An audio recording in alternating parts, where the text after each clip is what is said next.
Tangis Bunda Korla pecah, Ivan Gunawan bongkar kisah pilu Bunda hidup di Jerman. Mbak Sakti anggetin terus.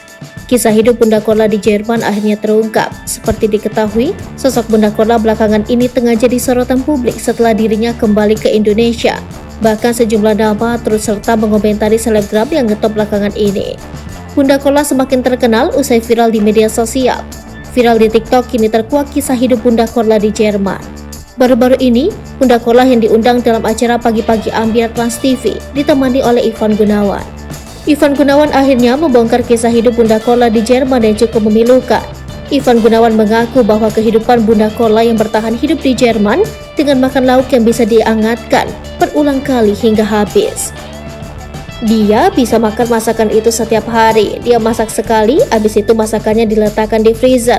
Kalau dia mau makan diangetin lagi sampai kuahnya itu udah nyatu, ungkap Ivan Gunawan. Hal itu terlihat saat Ivan Gunawan berkunjung ke kediaman Bunda Korla di Hamburg, Jerman. Ivan mengaku pilu saat melihat Bunda Korla makan dengan lauk yang sama setiap harinya hingga lauk tersebut habis. Bahkan, jika lauk tersebut tak habis, Bunda Korla masukkan ke freezer sehingga bisa untuk dimakan lagi.